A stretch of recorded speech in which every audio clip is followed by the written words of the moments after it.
Episode 164. Today we recap the Padres series and preview the upcoming series against the Houston Astros. You're listening to the Bucko Banter podcast, brought to you by the Just Baseball Media Network. Cue the music. Rockin' 101, she compliment my taste. Whiskey in my lemonade, cause I like the way it tastes. Best seats at the Pirates, yeah, they let me run the base. Yeah, my time is like my money, cause I can't afford to waste. Wifey is a lawyer, take my date to my dates. Order steak by the plate, sending case after case. Run my race at my pace, clear the grass of the snake. Welcome back to another episode of Bucko Banter. And I thought today was going to be an overly positive episode where we were going to talk about 2 series wins on the road, not just the road, but the West Coast. They ended up taking away half of the games. It's better than nothing, right? You got to be happy taking 3 of 6 going against 2 really good teams out West. But I feel like we have a lot to talk about this weekend and a lot to talk about the week ahead, Adam. The week ahead is going to be super busy. It doesn't get any easier. You had the D-backs, you had the Padres, and now you have the Astros coming to town, and then your cross-Commonwealth rival in the Philadelphia Phillies. Let's talk about the Padres, though, because you're right. This could have been an overwhelming positive episode. I was ready for it to be a positive episode. Got off to, 4-1 lead around the 6th inning? Well, no, because the Padres scored in the first. Oh, that's right. The Machado home run, and then Heaney shut them down from there on out, but didn't get the quality start, wasn't able to finish the 6th inning. But man, yeah, I thought they had it in the bag, and that's kind of brings me back to game 1 where they got screwed on that Henry Davis call. And I'm not saying they win that game, that just ties the game.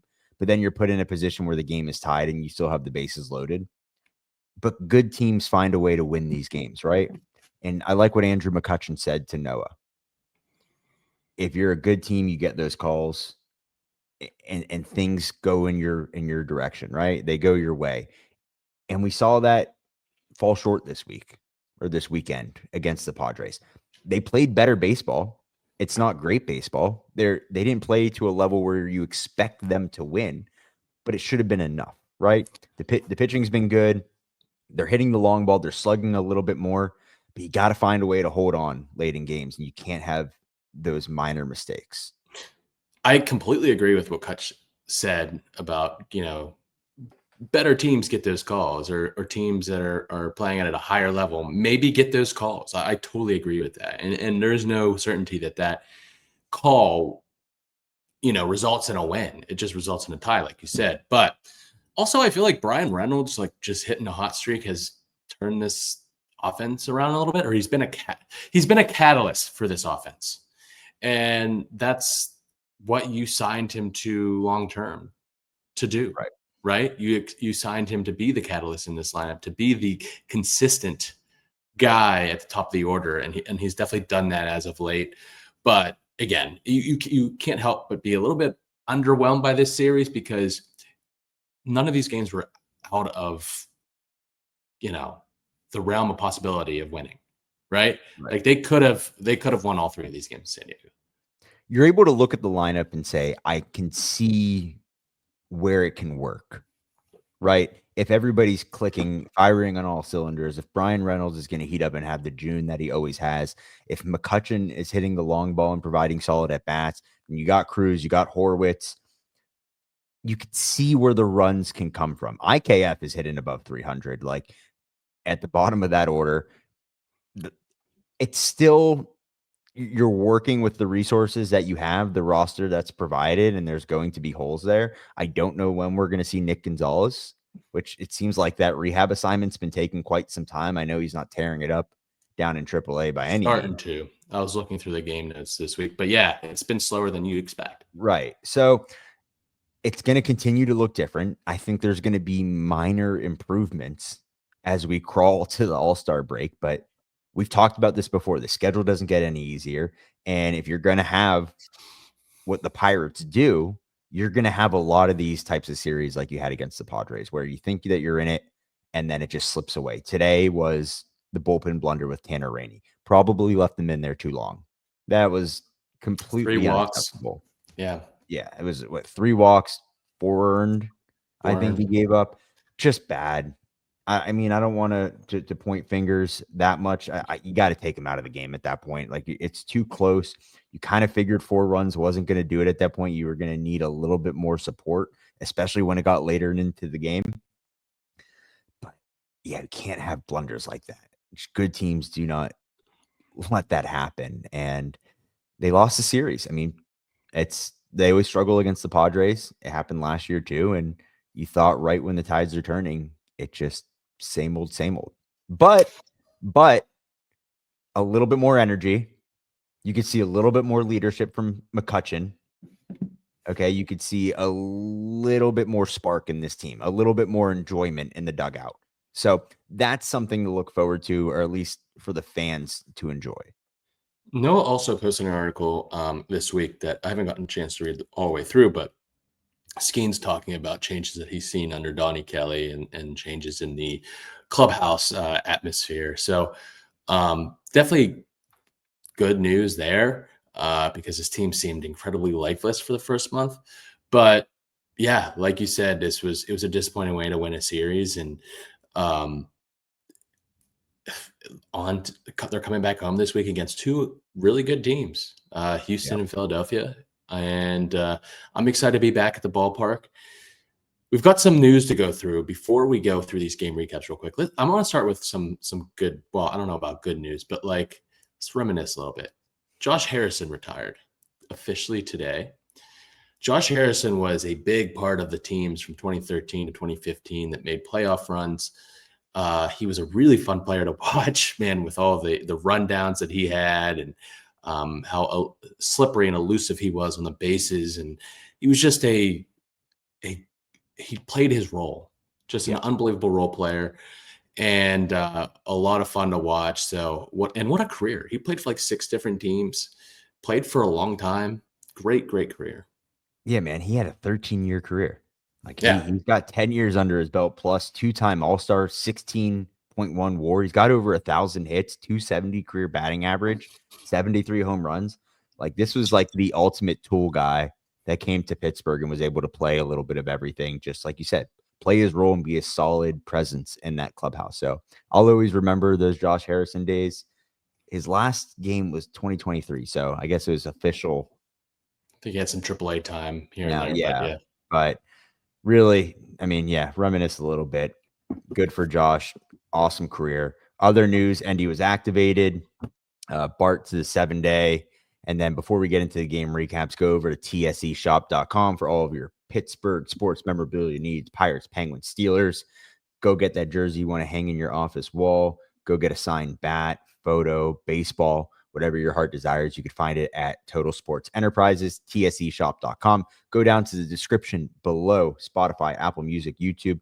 Click the link to let them know Bucko Banter sent you. Scott, I'll get us kicked off with Friday here. 3-2 loss. Poor Mitch Keller, man. It's a weekly thing where we go through this. He's 1-7 right now, and he just gets absolutely no support. He can't get any luck his way. Another quality start here. 6 innings, 3 hits, 3 earned, 1 walk, 1 K. Only 3 whiffs, a ton of contact. He's looked good. Like, he can't do much more for this team. In the role that you have him in, Jared Jones out this year, you thought maybe he could even be your 3 guy. He's your 2 right now. I mean, you can make an argument that Bailey is your second in command, but Keller has been nothing but consistent for this team, and we have just failed him offensively every single time. You had a bullpen of Rainey, 1 inning, 2 Ks, Bednar with a solid inning, but as we talked about earlier, that call against Hank that would have drove in the tying run late in the game didn't go our way. You had Reynolds and Horowitz with RBIs, Kutch double as a team. Here's where it really comes down to. You want to talk about good teams getting calls and, it going your way. Maybe it goes your way if you don't have 14 strikeouts on the day and 2 walks, 7 hits, 2 for 6 runners in scoring position, 6 left on base, 1 double play ball. Yeah, you got screwed at the end of the game. But it reminds you of those press conferences where a guy fumbles with a couple minutes left on a game-winning drive, and they're like, listen, it's not about that. It's about everything else that we did in the game to put ourselves in that position. That's how I'm looking at this too. A good team puts herself in a better position late in games. I know it's baseball, anything can happen, but it's a close call. Like, I know it's off the plate, it's low, it's clearly a ball, but crazier things have happened in baseball. Worse calls have happened. And yeah, you get the argument with robot umps, and I'm for a challenge system. I want to make sure that there's too much on the line to have a risk that great. But they dropped this game, could have had potential to win it, but didn't put themselves in the right position. Yeah, absolutely. And you mentioned Tanner Rainey had a good outing here, 1 inning, two Ks. I forgot to mention before we got into these game recaps, like tomorrow there's an off day. They're traveling back to Pittsburgh.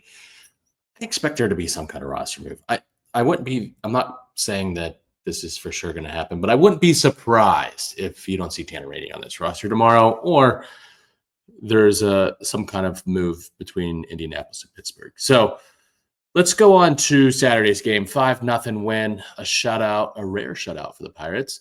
Bailey Falter, man, ends May with a 0.76 ERA, something like that, 0.81 in that range. 6 1/3 innings pitched, 2 hits, no earned, 1 walk, 1 K, only 3 whiffs, but man, he pitches the contact. He gets out, 3.14 ERA on the season. Ferguson went 2/3 of an inning, no hit, 1 K. Santana, 1 inning, no hits, 2 walks, 1 K. And Bednar, 1 inning, no hits, 1 K. ERA down to 4.34. Kutch, big weekend for him in San Diego. 2 for 4 with his 4th homer in an RBI. Average up to 265. Brian Reynolds stays hot. June is here. 3 for 5 with a double, 2 RBIs. Raised that average to 237. Cruz and IKF each collected 2 hits and a double as well. IKF got that average above 300. Like you said, it was 3 or 4 after this game. 12 hits total, 4 for 11 with runners in scoring position, 9 left on base, 10 Ks. They did really well against Dylan Cease, man. This was a great win for the Buccos. Let's talk Falter again, because the more you dive into this start, the crazier it gets. Okay. Only 2 whiffs. 3 whiffs.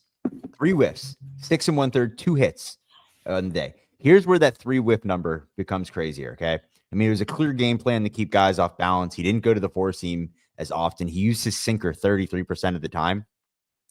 56% out of the zone swing percentage on the sinker. Okay. So he's getting guys to swing out of the zone, not at strikes. This is crazy. The 4-seam had 100% zone contact rate. 100%. Out of the zone contact rate on the 4-seam, 100%. It just got hit no matter what. Like, they were making contact with it every single time. Was that hard contact though? 2 hits on the day. Yeah, just 2 hits. That's it. I mean, the point is they collected 2 hits in 6 1/3 of Bailey Falter baseball, and he didn't miss any bats, essentially, especially with a 4-seam fastball. Yeah, he's an anomaly for sure, man. Like, it's kind of like Caleb Ferguson when he comes in. His stat lines are like 1 inning pitch, 2 hits, no earned, no walks, no Ks. He's not going to miss a lot of bats, but he's going to pitch to contact and get outs. Bailey does that over 6-7 innings, though. And he's a really good, like, he's a very solid end of rotation starter. You got to think, too. And I know we've talked about different proposals at the trade deadline. What would Bailey Falter fetch right now? Probably a good return, man. But like, not like a top 50 prospect, but like a pretty solid return, because he's going to be like, any contending team would love to have that at the back of the rotation. Yeah. I mean, to push back on that, though, you have Bailey for what, another 3 years under control? So that I mean, it adds more value to a proposal for sure. I mean, you take that into consideration. But other than Hunter Barco, who deals with injuries, and we're hoping he's back now and he's throwing and he looks good again. But Bailey could also just be a part of this rotation if you're trying to like build this team.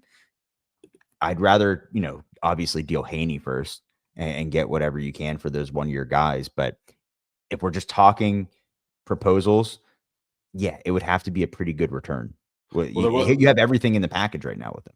There was a report that I think it was today or yesterday. I sent it to you earlier. It was like one of those MLB trade deadline I don't know, pages on Twitter that Yeah. just said the Pirates would be willing to listen to offers on pretty much everyone except for Paul Skeens and No Cruz, which is what I would expect, to be honest with you. Yeah. So the next 2 months are going to be interesting in Pittsburgh. But Adam, why don't you take us into today's game so we can wrap up the Padres series? Yeah, 6-4 loss. Andrew Heaney, besides the Machado home run in the first inning, was very good. 5 2/3, 5 hits, 2 earned, 3 Ks. Bullpen, Sugar cleaned up the rest after Heaney was pulled. And then, as we mentioned earlier, Tanner Rainey was awful today. I mean, there's no ifs, ands, or buts about it. It was bad. 1/3 of an inning, 4 earned, 3 walks. Gotta pull him, man. We got to be better in these types of situations. You got to act like you're a winning ball club and make the right moves at the right time. And you can give Don Kelly a little bit of grace here. I know it's still early in his tenure as Pirates manager, but man, you had the series win.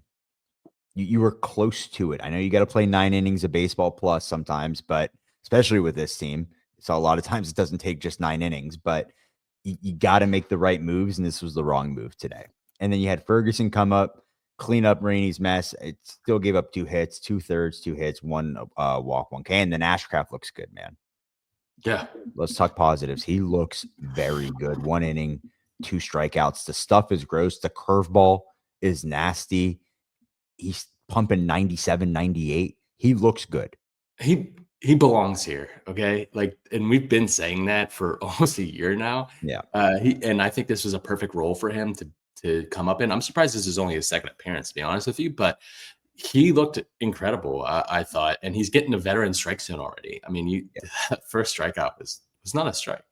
He has a dominating presence. Yeah, and he looks like a veteran big leaguer. Hear me out here. Call up Carmen and put him in a high leverage role. You got Carmen, you got Ashcraft, you got Dennis Santana. The bullpen looks pretty good. I think we're talking trades, right? And Santana. Santana. I'll go through this real quick. Kutch, his 240th home run surpasses Roberto Clemente. Who tied? Are they tied at 240? I thought Clemente had 239. No, they tied. Tied? All right. Well, he's going to pass him very soon. O'Neill with his 20th stolen bag on the year. Adam Frazier with his first career opposite field home run, believe it or not. Pretty crazy there in his 10 years in Major League Baseball as a team. 10 Ks, 4 walks, 7 hits, 2 for 6 runners in scoring position, 6 left on base. Let's talk this bullpen situation, right? Because it's been a little shaky at times with like the middle relief guys. But that end, Bednar's been looking better. Still not great. He's still not your closer. Santana is. But if Santana goes, which you could probably yield the best return for a reliever in Santana, you got to feel pretty confident with the guys that you have behind him. If Majinski's back there, if Ashcraft is back there, and then Bednar, just stays the course in maybe like the 7th inning or 8th inning. Yeah, absolutely. I think it's the bullpen looks a lot different, especially Carmen's looked good in AAA. He's had 2 starts and he's looked good, but we've seen it in the big leagues. We saw it in ample sample size, and we know that he would work very well in a high leverage role. The numbers speak for itself. I'd love to see him and Ashcraft back there. I'd love to see, and then at the deadline, if you're dealing Santana and whoever else, Ferguson, that give another chance to Kyle Nicholas. You've got options in the bullpen. Like I said before, I know it's been up and down at points, but I feel like this bullpen is deeper. Like, you have more options than they did last year, rather than going back and forth from Ryder Ryan, going up and down to AAA, right? And giving opportunities to some guys that Domingo Herman, I know he started mostly, and then Jake Woodford, who went back and forth from the rotation of the bullpen, Ben Heller. Like, they've got better options this year, and I think they have the ability to make some moves here in July. 100%, man. 100%. It's going to be interesting, but we just got to focus on the week ahead. So let's take a break right here, and then we'll come back with the preview of the Houston Astros.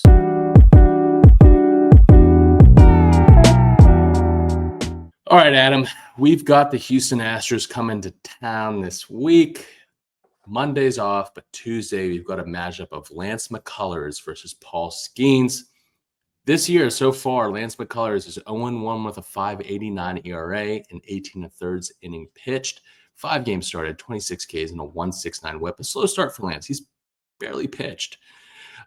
He's known for his slider, change, sinker that he throws at 33, 21, and 20% of the time, respectively. The curve, he's always been known for his breaking balls. His curve, he throws 15% of the time. The four seam, 9%, and cutter, 2%. This is a guy who's struggled with durability long term, but when he's healthy, he's a solid mid-rotation starter. He's known for his dominant breaking ball repertoire, relies heavily on his sinker, which shows heavy arm side run and generates weak contact and ground balls. While not a big strikeout pitch on its own, it sets up his secondaries effectively and helps him induce double plays. His curve is his signature pitch. It's a power curve with a sharp downward bite and elite spin rates. He'll throw it in any count, often back-to-back, and it's a true out pitch with consistent whiff rates. This is a guy who has playoff experience, who's been with this Astros rotation for a while, but he's gone through multiple arm surgeries and struggled with durability. This is a guy I think we can probably jump on early given his slow start. But bring us into Wednesday, Adam. Yeah, we got right-handed pitcher Ryan Gusto versus Mike Burrows. Gusto this year's 3-2 with a 4.62 ERA and 39 innings pitched, 7 games, 42 strikeouts with a 1.56 WHIP. This is a 2019 11th round pick out of Florida Southwestern State Junior College. I've played at that field. I was going to ask you if you knew where that was. I've never heard of it. Yep, I've played at that field a couple of times. Arsenal here. You got the four-seam, curveball, cutter, sweeper, change, sinker, heavy four-seam usage nearly half of the time, sits around mid-90s.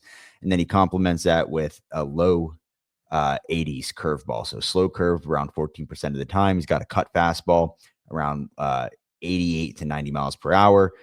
Real non-traditional path to the major leagues here. Was cut from his high school team, underwent Tommy John surgery in 21. But as recently, he's emerged as a reliable option as a starter and a reliever for the Astros pitching staff. The fastball, okay, this, like I mentioned, goes to it often. It's low to mid-90s, touching 95. He's incorporated a two-seam variant to induce ground balls and keep hitters off balance. And then the changeup is one of his best pitches. His changeup effectively disrupts timing, all right, especially against left-handed hitters. So it's going to be an interesting matchup here. Like to see what Mike Burrows does on the other side as well, but that then brings us to Thursday.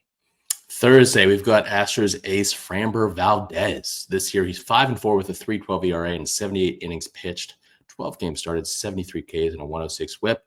He's been one of the most consistent arms for the Astros. He throws that sinker 47% of the time, it sits at 94. The curve at 31% of the time sits in the high 70s, will touch 80. The change, 17% of the time, it sits 88 to 90. And he also mixes in a slider and four seam as well. He employs a diverse mix of pitches with a focus on inducing ground balls and weak contact. His sinker is his primary pitch, thrown nearly 50% of the time. It exhibits heavy arm side run and vertical drop, averaging 16 inches of horizontal movement and 25 inches of drop. His curve is his signature secondary pitch with elite spin rates, often getting up near 3,000 RPMs.